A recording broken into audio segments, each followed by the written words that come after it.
जब हम लोग जिस माहौल में पले बड़े थे उसमें जॉब का कोई वो ही था ही नहीं कि लड़कियां जॉब भी करती हैं। कि मेरा शुरू से यही नेचर है कि परिस्थितियां कभी भी कुछ भी मोल्ड कर सकती हैं। जब आपको करना है तो आपको करना है, क्योंकि मेरी डिक्शनरी में इम्पॉसिबल कोई शब्द है ही नहीं। हमें सीखने को मिला कि हम किसी को कमजोर बना देते, कमजोर नहीं होती और एक्चुअली कि ये बिजनेस बहुत टफ है, तुम नहीं कर सकती। अच्छा। सबसे बड़ी बात ये थी, अगर आप में ऑनेस्टी है तो आप आगे बढ़ोगे।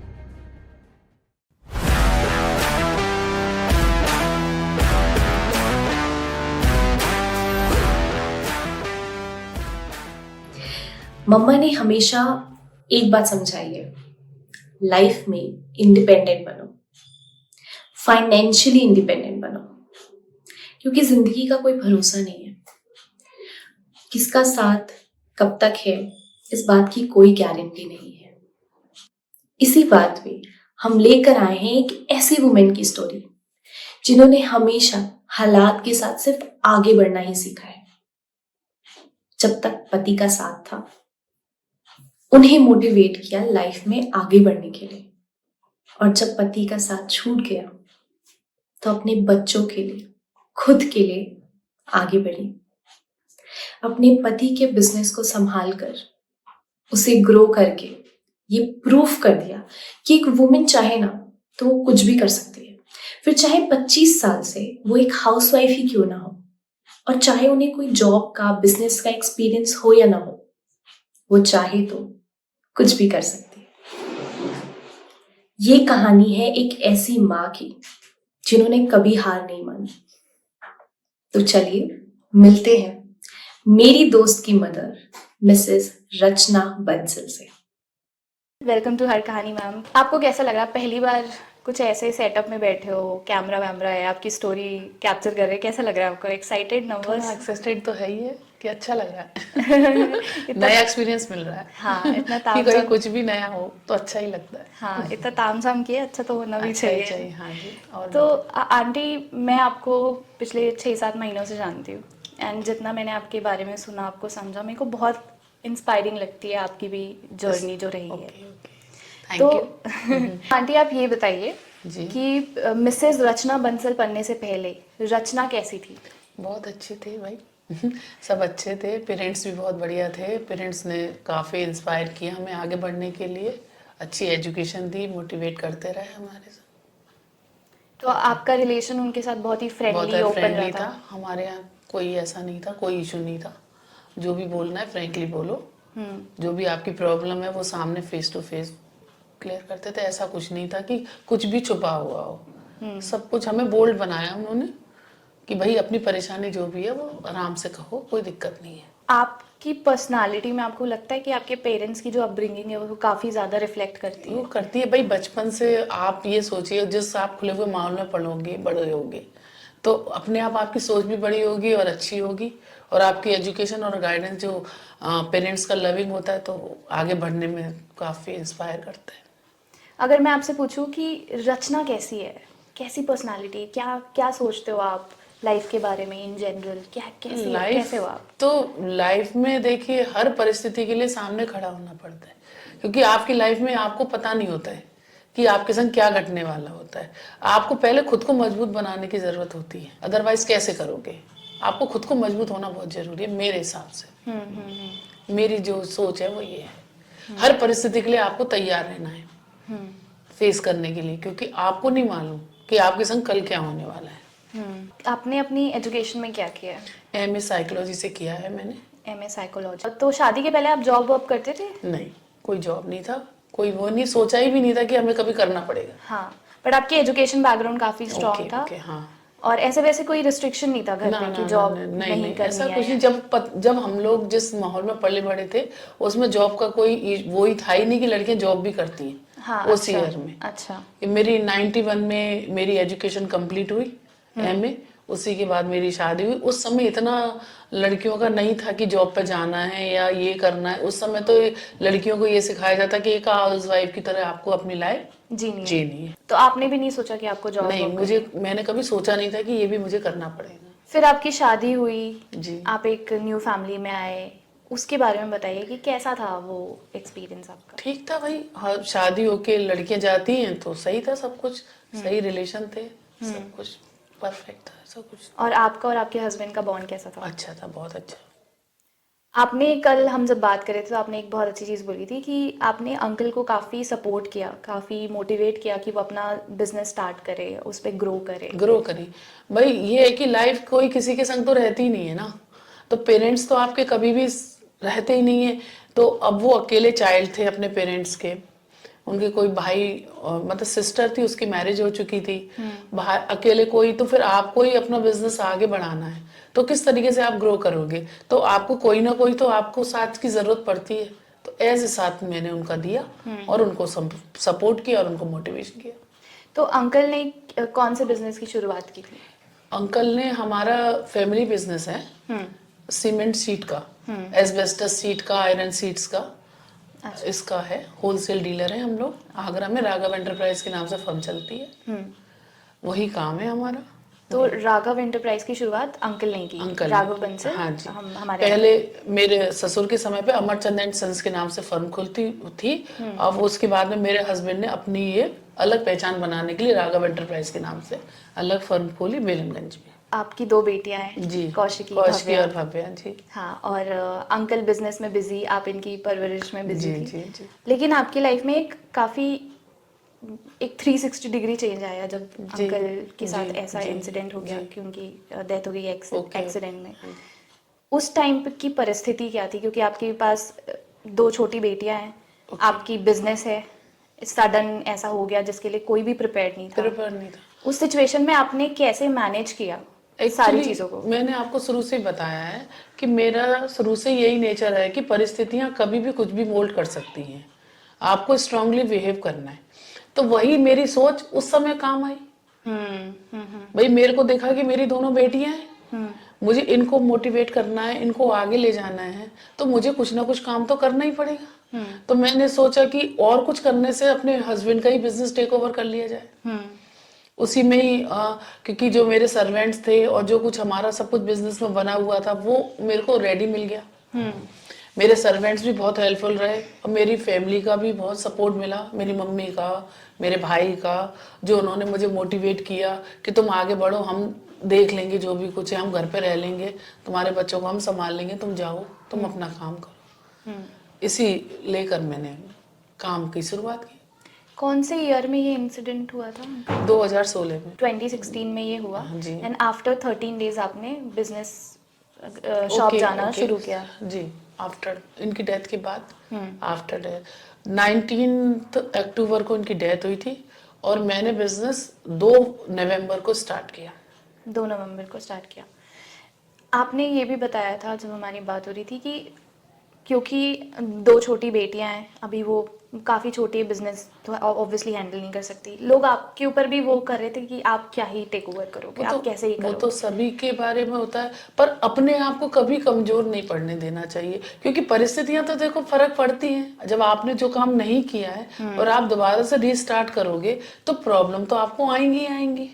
आपके कॉम्पिटिटर भी होंगे, आपके सर्वेंट्स भी होंगे, या आपके जो कस्टमर्स आते हैं वो भी हैं, तो वो तो सभी कुछ आपको फेस करना ही पड़ता है। थोड़ी बहुत परेशानी भी आई, पर ये है कि कुछ गॉड गिफ्ट कहिए कि मेरे सर्वेंट्स ने भी बहुत सपोर्ट किया, कंपनीज के जो एम्प्लॉय हैं उन्होंने भी बहुत सपोर्ट किया। उन्होंने कहा कि आप ग्रो कर रहे हो, ये बहुत बड़ी बात है, आप बिजनेस चलाइए, हम लोग सपोर्ट करेंगे आगे बढ़ने के लिए।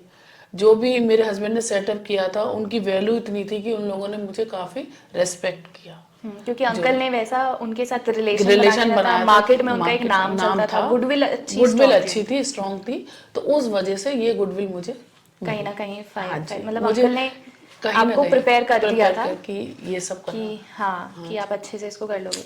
अंकल का जो बिजनेस है वो एक सीमेंट शीट, आयरन शीट का बिजनेस है, जिसमें जनरली मेल मेंबर्स ही रन करते हैं। मेल डोमिनेटिंग इंडस्ट्री आप कह सकते हो। आपके आसपास के जो कॉम्पिटिटर्स होंगे वो भी मेल ही होंगे जो रन कर रहे होंगे। तो आपने जब इसको ज्वाइन किया तो आपके लिए कैसा था? आपने क्या क्या सीखा, कैसे सीखा, आपने कस्टमर्स के साथ अपना रेपो कैसे बनाया, आपने वो भरोसा कैसे दिलाया कस्टमर्स को और साथ साथ में वेंडर्स को कि आप ये काम कर सकते हो, वो अब उनको ट्रस्ट करके चलना है ना, आप इसमें अच्छा ही करोगे। आपने बहुत अच्छा क्वेश्चन पूछा ये कि आपने कैसे आपने विश्वास दिलाया। ये बहुत अच्छा क्वेश्चन है अपने आप में। पर विश्वास क्या होता है, जब आप किसी चीज में उतर जाते हो, जब आपको करना है तो आपको करना है। परेशानियां तो बहुत आती हैं हर चीज के लिए, तो वो आप रन अप करोगे। आपके सर्वेंट्स के संग भी है, क्योंकि किसी को भरोसा नहीं था। मुझे खुद पे भी भरोसा नहीं था कि मैं ये काम कर पाऊंगी, पर मैंने सीखा, सबके संग मिलना करा, सबके संग सीखा, मुझे अच्छा लगा, लोगों का सपोर्ट मिला, सर्वेंट्स का सपोर्ट मिला, मेरे कस्टमर्स का सपोर्ट किया, मेरे बिजनेस के जो एम्प्लॉयज थे उन्होंने भी सपोर्ट किया और आगे बढ़ाने की काफी स्पिरिट दी कि आप कर पाओगे। और एक इम्पॉसिबल, क्योंकि मेरी डिक्शनरी में इम्पॉसिबल कोई शब्द है ही नहीं। मैं नहीं चाहती कि कोई चीज इम्पॉसिबल हो सकती है। अगर आप करने की कोशिश करो तो कोई भी चीज इम्पॉसिबल नहीं होती है। परेशानियां जरूर आती, पर सामना तो करना ही पड़ता है। इनिशियली कैसा था, कस्टमर जब आते थे शॉप पे तो आपको देखते होंगे, उनको पता तो होगा ऑब्वियसली हाँ, एक सिचुएशन कुछ तो सिंपैथी लेकर आते थे, अरे उनके हस्बैंड चले गए, कुछ कहते थे आपके बेटे नहीं है, कुछ कुछ कहते थे, इस तरीके से काफी डोमिनेट करते थे। मेरे सामने ही मेरे सर्वेंट से बात करते थे। मैंने खुद उनको इंटलेक्ट करने की कोशिश करी। वो बोलते थे उससे पहले मैं उनसे हेलो करती थी, मैं उनसे बात करने की कोशिश करी और मैंने उनको दिखाया कि ये चीज ऐसे है, वो चीज है, तो वो अपने आप ही फिर मेरे पास आने लगे मुझे डील करने। मैंने बिजनेस समझा, फिर मैंने सब कुछ अपने हाथ लिया, चार्ज लिया अपने हाथ में, पेमेंट का भी लिया, माल आना कैसे है वो मेरी जिम्मेदारी हुई कि डील से बात करने की कोशिश करी, डीलर से सब लोगों से बात करने की कोशिश करी, अपने आप को डील, फिर अपने आप को समझने की कोशिश करी। तो उन लोगों ने भी समझा कि ये इंटरेस्ट ले रही है तो ये आगे बढ़ जाए, क्योंकि एक बिहेवियर एक अपने आप में बहुत बड़ी क्वालिटी होती है। अगर आपका व्यवहार अच्छा है तो आपके पास सब लोग आएंगे, और आप रूडली किसी से बात करोगे तो कोई आपके पास नहीं आएगा, ये तो चाहे है। भले ही आपका माल कितना भी अच्छा हो। ये तो एज अ कस्टमर भी मैं रिलेट कर सकती हूँ, और ये हमने ना एमबीए के दौरान ये चीज पढ़ा भी है कहीं पे कि आपका बिहेवियर बहुत मैटर करता है आपको जब भी आप मोटिवेट business करते करना पड़ेगा ना, हर किसी को मोटिवेट। आप खुद एक मोटिवेट हो, आपसे बहुत लोगों ने सीखा। कस्टमर्स ये कह के जाते थे कि आप बैठी हो, हमें बहुत अच्छे लगा, हमें सीखने को मिला कि हम किसी को कमजोर बना देते, कमजोर नहीं होती औरत। एक्चुअली ये काफी एक अच्छा आपने बोला कि हम बना देते हैं लोगों को कमजोर, स्पेशली औरतों को, पर अगर हम उन्हें चांस दें तो शायद वो अच्छा कर जाए। कभी किसी की बात में डिप्रेशन में नहीं आना, ये एक सबसे बड़ा प्रॉब्लम। डिप्रेस तो दुनिया करेगी, आपको नहीं आना है। बस आपको स्ट्रांग बनना है, पिलर की तरह अपने बच्चों के लिए। मेरे बच्चे मेरी प्रेरणा बने, मेरे बच्चे ना होते तो शायद मैं नहीं कर पाती। काइंड ऑफ आपके ड्राइविंग फोर्स बने वो कि बच्चे, हाँ, क्योंकि भाई उनको तो लगा ना, उनके लिए तो करना ही है, तो करने का कुछ ना कुछ तो करना ही है, इसलिए हार तो मानने ही नहीं सकते थे हम। तो आपने सीखा कैसे बिजनेस के बारे में, मतलब आपने थोड़ा बहुत सर्वेंट से सीखा, आपके एम्प्लॉय से सीखा? सब सीख लिया। देखिए, जब आप कुछ करने बैठते हो ना तो आपके एम्प्लॉय सिखा देते हैं, आपके कस्टमर्स आपको सिखा देते हैं, आपके कंपनी के आदमी सिखा देते हैं। धीरे धीरे करके आप उनमें इंटरेस्ट लेने लगते हो, आप खुद ही सीख जाते हो। क्योंकि कोई चीज भी ऐसी नहीं है कि कठिन नहीं है जो हम सीख ना सके, बस वो ललक होनी चाहिए, ललक कहते हैं ना, होनी ललक चाहिए। होनी चाहिए सीखने हमारे सेल टैक्स, इनकम टैक्स सब लगे हुए थे, सब लोग ऑफिसर्स थे, सब अकाउंटेंट भी था, तो उन्होंने कहा कि अब इस तरीके से आप बैलेंस शीट बनाओ, इस तरीके से करो। तो वो भी पूरा अकाउंटिंग, बैंक ने भी बहुत सपोर्ट किया। हाँ, क्योंकि मेरे को तो पता ही नहीं था मेरे लॉकर्स कितने कितने हस्बैंड के बारे में।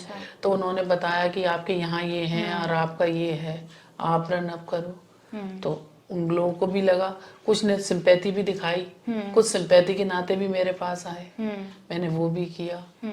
अब कंपनी ने सेल टैक्स में वो होता है ना, किसी का प्रोपराइटर होता है, उसके भी 5 लाख रुपए का वो होता है, तो वो भी किया। वहां जा जाके लोगों से मिलना जुलना हुआ, उनको विश्वास दिलाया कि हम कुछ कर सकते हैं। तो आगे पोजीशन बनती चली गई और ईश्वर की मेहरबानी और लोगों का प्यार मिलता गया। तो आंटी आपको 8 साल हो चुके हैं बिजनेस चलाते हुए, आपने बहुत चीज़ें सीखी। एक होता है कि बिजनेस आपने सीखा और आपने संभाल लिया, दूसरी चीज़ होती है कि आपने उसको ग्रो कैसे किया। जी। अब आप 8 सालों में आपको बहुत सारे उतार चढ़ाव आए होंगे, और इन 8 सालों तक अगर आपने बिजनेस को संभाला है, इतने टाइम तक आपने मैनेज किया है, तो कहीं ना कहीं ग्रोथ तो होगी बिजनेस में, तभी अब तक चला है। जी। अब आप मेरे को ये बताइए कि आपने ऐसा क्या क्या चीज़ें की जिसके कारण बिजनेस टिका रहा और ये आगे ग्रो किया। देखिए, सबसे बड़ी चीज तो ये है कि हॉनेस्टी, ऑनेस्टी। सबसे बड़ी चीज ऑनेस्टी, क्योंकि ईमानदारी से आपने जिसका लिया है उसको देना सीखो। तो सबसे बड़ी बात ये थी, अगर आप में ऑनेस्टी है तो आप आगे बढ़ोगे। अपने सर्वेंट्स पे भरोसा दिलवाया कि मैं तुम्हारे संग जिम्मेदार बनी रहूंगी, तुम्हारी कोई परेशानी सुनी सर्वेंट्स की, तो उन्होंने चाहे 8 घंटे का काम है तो उन्होंने 10 घंटे मुझे करके दिया कि आप माल बिकना चाहिए, हम आपके संग हैं। तो मतलब कहीं ना कहीं वो लोग भी आगे बढ़ते गए मेरी मेहनत को देखकर, तभी तो बिजनेस आगे बढ़ेगा। हाँ। और उनको भी ये लगा कि भाई अगर ये बिजनेस नहीं चला तो हम भी कुछ नहीं कर पाए, क्योंकि बिना सर्वेंट्स के तो आप कुछ कर भी नहीं सकते। वो तो है। तो कहीं ना कहीं उनको विश्वास और भरोसा, और उन्होंने भी काम के प्रति भी मदद की, और मैंने भी उनको पूरा सपोर्ट किया, उनको उनकी हर परेशानी को समझा। तो धीरे धीरे करके बिजनेस ग्रो करता चला गया, कस्टमर का कॉन्फिडेंस बढ़ता गया, मेरा लेवल बढ़ता गया और बिजनेस ग्रो होता गया। जैसे हमारी कल बात हो रही थी, आपने ये चीज़ मेंशन की थी कि आपने कुछ चीज़ों को एकदम फिक्स कर दिया कि अगर कॉम्पिटिटर आपसे सस्ता बेच रहा है तो आप उसमें कॉम्प्रोमाइज नहीं कर बिल्कुल रहे, नहीं करेंगे। आपने उधार बंद कर दिया। बिल्कुल। हाँ, उसके बारे में बताइए। क्या जैसे क्या किया? जब आप ये समझिए, जो भी बिजनेस आप स्टार्ट करते हो तो कॉम्पिटिटर तो आपके पास आएंगे ही आएंगे, और आपको कमजोर देख के और आप पर करने की कोशिश करेंगे, डोमिनेट करने की, कि भाई किसी भी तरीके से हमसे डोमिनेट हो जाए। तो मैंने सबसे पहली बात ये कि मेरा ये फिक्स रेट है, मैं इससे नीचे नहीं जाऊंगी, और अगर आपको देना है तो आप दीजिए, मुझे कोई प्रॉब्लम नहीं है।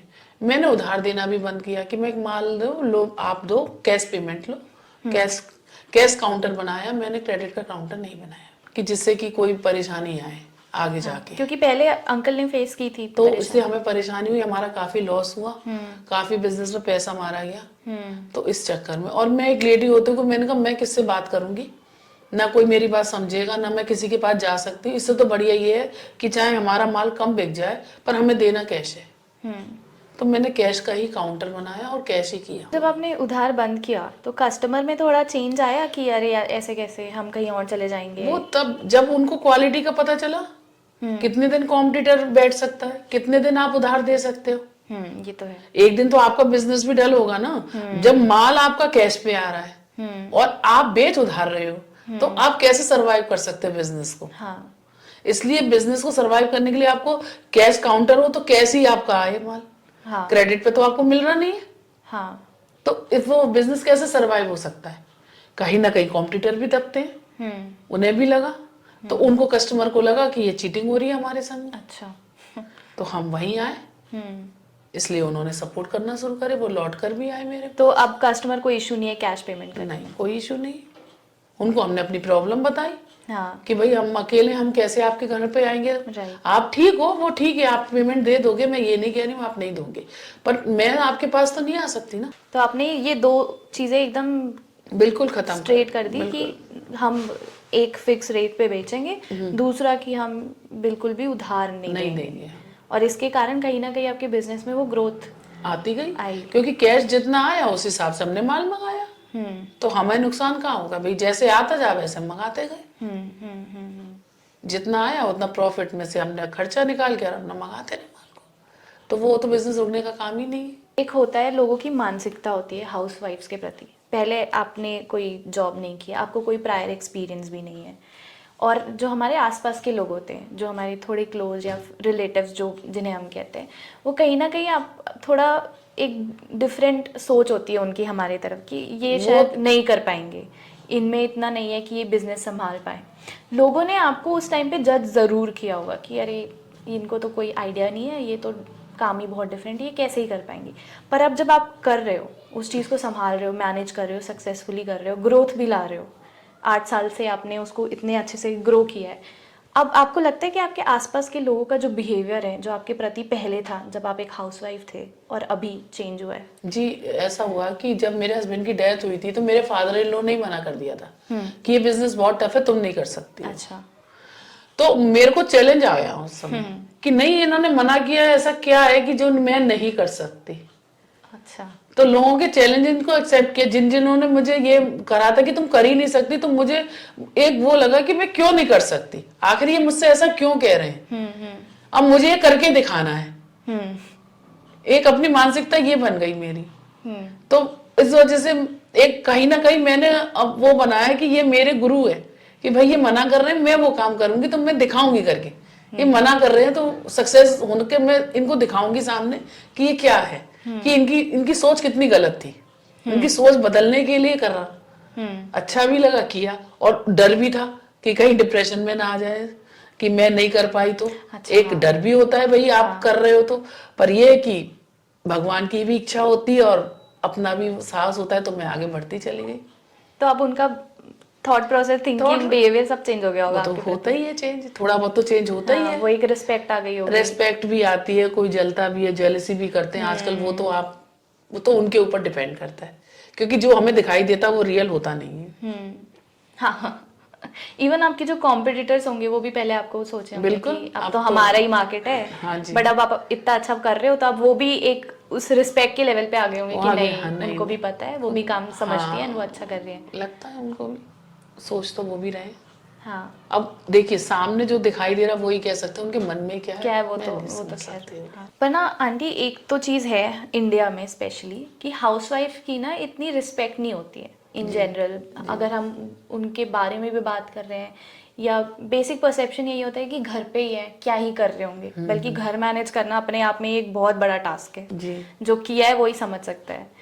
तो आप, मैं ये दोनों को मैं थोड़ा सा कंपेयर करना चाहूँगी। कंपेयर इन द सेंस कि रूटीन वाइज, कि जब आप एक हाउसवाइफ थे आपका क्या रूटीन था, क्योंकि अब अंकल वर्किंग है, बच्चे छोटे हैं, आपका रूटीन कैसा था उस टाइम? जब बच्चे छोटे थे, मेरी बड़ी लड़की बहुत छोटी थी, तो वही रूटीन है कि वो स्कूल से आ रही है, खाना बना रहे, मैनेज कर रहे हैं और फैमिली के सारे काम कर रहे हैं, ये रूटीन था। उसके बाद में जब ये हस्बैंड चले गए, उसके बाद में बिजनेस सेट किया, तो पहले सुबह उठ के तैयारी करनी है अपने बच्चे के लिए। मतलब आप पहले सुबह उठ के पहले खाना वाना बना के बच्चों का तैयार करना है। और मेरी मदर ने बहुत हेल्प करी, जो मम्मी बोली कि तुम जाओ मैं हूँ, तो मतलब पहले ये शुरू से तैयारी करके गई, घर पे सब काम तैयार करके फिर मैं शॉप पर गई। और फिर शॉप से आने के बाद भी फिर मैंने घर को देखा, बच्चों को देखा कि मेरे बच्चे कहीं अकेले ना रह जाएं। हाँ, क्योंकि आपके ऊपर आपकी छोटी बेटी की ज्यादा रिस्पॉन्सिबिलिटी। बिल्कुल। और फिर मैं अपने बच्चों के लिए माँ बाप बनी। हाँ, हाँ। अब बच्चों को क्या अच्छा लग रहा है वो मेरे बच्चे ही बता सकते हैं कि वो मेरे को पास करें या फेल करें, क्योंकि मैंने अपनी रिस्पॉन्सिबिलिटी में मैंने अपना बेस्ट देने में कोई कसर नहीं की। मैंने सोचा मैं जितना बेस्ट दे सकती हूँ अपने बच्चों के प्रति करूँ, जो मेरी रिस्पॉन्सिबिलिटी है। और कहीं ना कहीं तो चूक होती है, एक आदमी दो तरह का जब जिम्मेदारी निभाता है तो परफेक्ट तो नहीं हो सकता, ये तो मैं भी मानती हूँ। पर हाँ, जितनी हो सका मैंने कोशिश की, और मेरे बच्चों ने मुझे सपोर्ट भी किया। आपका जो अभी का रूटीन है as a business owner, as a business women, वो कैसा है? कितने बजे उठते हो आप? मैं 5 बजे उठ जाती हूँ सुबह। हाँ, हर दिन, चाहे गर्मी हो, सर्दी हो, बारिश हो, हर दिन 5 बजे का। जहाँ तक है भाई 2-4 दिन तो मैं कह नहीं सकती कि कभी तो शरीर में तबीयत भी खराब हो जाती है तो हम लेट भी उठते हैं, पर हाँ 5 से 6 के बीच में उठ जाना है। और फिर अपना सारा काम करना, बच्चों को देखना, मैनेज करना, सुबह क्या चीज़ घर में है क्या नहीं है, बच्चा स्कूल जाएगा उसका क्या है, क्या टिफिन परफॉर्म क्या है, अपना भी खा के जाना है, फिर दिन की भी तैयारी करके जानी है कि भाई बच्चा आएगा तो क्या है, वो क्या खाएगा, क्या खाएगा, अपनी माँ को भी देखना है, उनसे भी पूछना है सुबह कि भाई क्या आएगा, कैसे क्या करना है। तो आप कितने बजे शॉप जाते हो? मैं 10 बजे। 10 बजे। और आप 5 बजे उठ के पहले पूरा घर मैनेज करते हो, देन आप 10 बजे शॉप जाते हो, और शॉप में आप कितने घंटे रहते हो? 4 बजे तक। 4 बजे तक? 10 से 4 बजे तक मेरी ड्यूटी है, जिससे बैंक में सब कुछ और सभी को पता है। हाँ। जिनको मुझसे मिलने आना होता है वो 10 से 4 ही आते हैं। फिर आप 4 बजे आके फिर आप घर के कामों में और बच्चों को टाइम देते हैं, और बीच में बिजनेस भी देखना पड़ता है, कभी कभी जाना भी पड़ता है, ऐसा कुछ नहीं, कुछ अर्जेंट। हाँ वो भी है। कभी कभी कस्टमर भी कह देते कि हम आएंगे तो 6 भी बज जाते हैं, पर जनरल टाइम 4 बजे का है। फिर आप 4 से जो आपका बाकी टाइम है वो फैमिली टाइम बच्चों को देना है, अपना और भी रूटीन करना है, अपने लिए भी थोड़ा समय निकालना है। हाँ, वो भी एक जरूरी है, क्योंकि वही आपको मोटिवेट करता है। तो आप अपने लिए क्या क्या करते हो जो सिर्फ आपको बेनिफिट करता है? मैं अपने लिए सबसे ज्यादा मेडिटेशन में बिलीव करती हूँ। मैं जितना भी मेरे पास समय मिलता है मैं मेडिटेशन करती हूँ, योगा करती हूँ, और अपना लोगों से मिलती हूँ थोड़ा, और टीवी भी देख Socialize लेती हूँ थोड़ा सा। अगर मेरे को टाइम मिल जाता है तो मैं मिठाइयाँ भी बनाती हूँ। हाँ, आप खाना तो बहुत अच्छा बनाती हो, तो हमने खा लिया। नहीं, मिठाइयाँ भी बनाती हूँ, मिठाइयाँ भी उतनी अच्छी बनाती हूँ जितना अच्छा खाना बनाती हूँ। हाँ, 2 दिन से बढ़िया समोसे से मतलब ये और बता रहे हैं स्प्रिंग मतलब रोल और कि ये। अपना मतलब इंटरेस्ट कुकिंग में भी है, तो हाँ, अच्छे से equally। अच्छा बच्चों को खिलाना है, हाँ, अच्छे से अच्छा बनाना है, लोगों को देना है।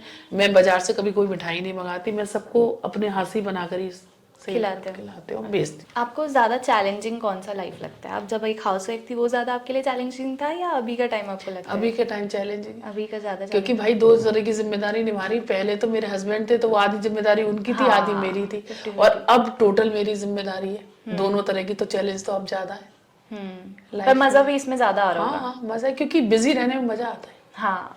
और एक अपनी भी पर्सनैलिटी बनती है, उसमें भी मजा आता है। हम किसी के ऊपर नहीं है। आप कितने सालों तक एज अ हाउसवाइफ आपने 25 साल तक। 25 साल आप एक एज अ हाउसवाइफ थी, एंड अब 8 साल से आप एक as a business women plus housewife भी कह सकते हो, बिकॉज आप मैनेज भी कर रहे हो घर को, वो आप कर रहे हो। मैं आपसे ये जानना चाहती हूँ कि हाउसवाइफ्स को लेके जो हमारे इंडिया का परसेप्शन है जो भी है, आपकी क्या थिंकिंग है हाउसवाइफ्स को लेके? क्योंकि आपने दोनों चीज़ें की है, तो आप क्या नहीं, तो क्या हाउस वाइफ की अपनी एक पर्सनैलिटी है, उसका जैसा कोई काम कर नहीं सकता, क्योंकि वो 24 घंटे आपके घर को मैनेज कर रहे हैं, आपके बच्चों को मैनेज कर रहे हैं, और आपको सब कुछ टाइम टू टाइम मिल रहा है। उससे बड़ा कोई जॉब नहीं हो सकता, कोई सर्वेंट नहीं कर सकता, क्योंकि हर आदमी को खाने के लिए तो चाहिए, और वो आपको टाइम टू टाइम मिल रहे हैं, तो आपको बल्कि उसका एहसान मानना चाहिए, जो जनरली आदमी नहीं मानते हैं। और जो गलत करते हैं, क्योंकि एक लेडीज का काम भी अपने आप में बहुत बड़ा है। अगर आप एक लेडीज चली जाए तो पूरा घर अस्त व्यस्त हो जाता हाँ, ये तो है, है। दूसरे दिन आपको सोचना पड़ता है, तो उसकी जिम्मेदारी कितनी बड़ी है आप ये सोचिए। बच्चे, नौकर, सबका सेटलमेंट वही एक लेडी कर पाती है। घर को मैनेज करना नहीं है, कभी मेड नहीं आई तो उसका भी काम उसको करना है। अगर मान लो अगर वो नहीं हो तो फिर मेड का काम कौन करेगा? हाँ। तो इसलिए वो जो होती है वो मैनेज करके चलती है, तो उसका बड़ा जॉब नहीं है, क्योंकि अगर वो अच्छा खाना देगी जब तो हम अच्छा काम कर पाएंगे, अच्छी सोच देगी हमारे बच्चे जब तो बच्चा ग्रो कर पाएगा। ये क्यों भूल जाते हो? हम छोटे थे तब इतना हमें भी वो लगता था ना कि हम देख रहे हैं, एक ही टाइप का परसेप्शन है लोगों का कि जो अर्न कर रहे हैं उनकी तरफ ज़्यादा रिस्पेक्ट और प्यार बोल सकते हो, और जो घर पे रहते हैं उनको कहीं ना कहीं आप ग्रांटेड ले लेते हो कि अरे तो है, मैनेज हो जाएगा। उनके बारे में हम नहीं सोचते हैं। मतलब बचपन में भी थोड़ी ऐसी थिंकिंग थी मेरी, फिर मेरे को धीरे धीरे चीज़ें समझ आने लगी कि नहीं, आप एक खाना बनाना 3 टाइम का कोई आसान बात नहीं, उसके साथ आपको 50 और चीज़ें मैनेज करनी पड़ती। अब 4-5 साल से जब हम अकेले रह रहे हैं तो अब हमें समझ आ रहा है कि आपको पानी भी देखना है, आपको मेड भी देखना है, आपको सब्जी भी लानी है, आपको खाना भी बनाना है। मतलब इट्स लाइक अ 24 आवर का जॉब है। वो हमें संडे को समझ आता है जब हम सारी चीज़ें कर रहे होते हैं। कभी मेड नहीं आई तो खाना भी बनाओ, फिर अपने कपड़े भी धो, फिर ये भी करो, तो संडे कैसे निकलता है हमें भी पता नहीं चलता। और ये जो संडे वाला मैं आपको बोल रही हूँ, ये कहीं ना कहीं आपका एवरी डे का लाइफ रूटीन होता है हाउस वाइफ का स्पेशली, कि एवरी डे वो बस सेम काम कर रही हैं, बट उसका इतना वैलिडेशन नहीं है, इतनी अप्रिसिएशन नहीं है हमारी सोसाइटी में। हमें करनी चाहिए, अप्रिशिएट करना चाहिए, क्योंकि सबसे बड़ी बात है अपने फैमिली को, अपने हस्बैंड वाइफ को तो जरूर अप्रिशिएट करना चाहिए। अगर हस्बैंड वाइफ को अप्रिशिएट करेगा तो समाज अपने आप करेगा। हाँ। जब तक हम उस चीज को नहीं समझेंगे तब तक कोई हमें समझ नहीं सकता। जब बच्चे हमें समझेंगे, हमें केवल 3 लोगों को सुधारना है, पूरे समाज को सुधारने की जरूरत नहीं। केवल अपने हस्बैंड को, अपने बच्चों को, और अपने फैमिली में जो जो मेंबर है उनको, बस केवल अगर आपने उनको मोटिवेट कर लिया, उनको समझा लिया, तो आपको समझने और स्वस्थ वातावरण बनने की कोई जरूरत नहीं पड़ेगी, क्योंकि यही सबसे बड़े हमारे पिलर हैं। यही सीख गए तो फिर क्या है। ये तो आपने बहुत सही बोला कि हस्बैंड का सपोर्ट बहुत जरूरी बहुत है। जरूरी है। अगर वो ही आपको समझ रहा है तो फिर आपको प्रॉब्लम होने की जरूरत ही नहीं होगी। हाँ, वो आपके काम को समझ रहा है, आपके काम को अप्रिशिएट कर रहा है, उसकी रिस्पेक्ट तो कर रहा है।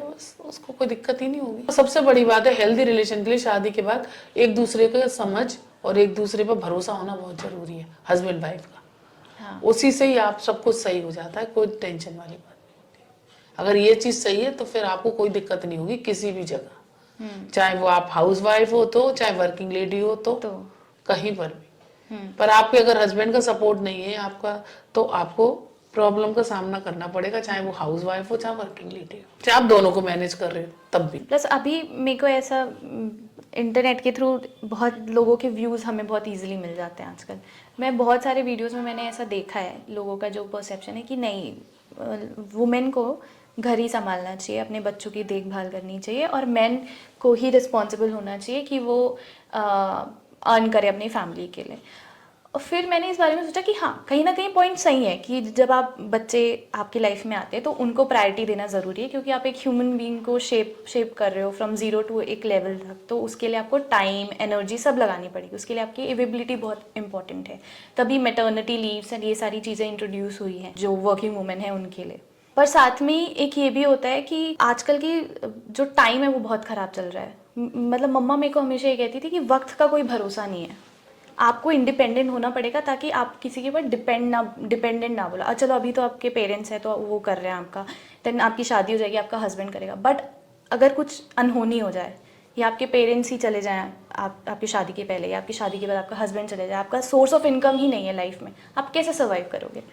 तो उसके लिए उन्होंने मेरे को हमेशा ये बोला कि इसलिए पढ़ाई आपकी बहुत इंपॉर्टेंट है, दूसरा आपको जॉब लेना बहुत इंपॉर्टेंट है, self independence, financial independence in general very important for girls. आपको क्या लगता है कि ये जो शिफ्ट आया भी है जो हमारे इंडिया में, कि पहले लोग सिर्फ हाउसवाइफ बनती थी, अब वो चेंज हो गया है, अब वुमेन शादी के बाद भी जॉब कर रही हैं, पहले भी जॉब कर रही हैं, एंड इवन बच्चे होने के बाद भी वो जॉब कर रही हैं। अब एक्चुअली क्या हुआ, देखिए सबसे बड़ा बदलाव क्या हुआ है कि फैमिलियां चेंज हो गई। पहले तो जॉइंट फैमिली होती थी, हाँ, तो जॉइंट बिजनेस होता था, ठीक है। कभी कोई भी बिजनेस अकेले हैंडल नहीं होता।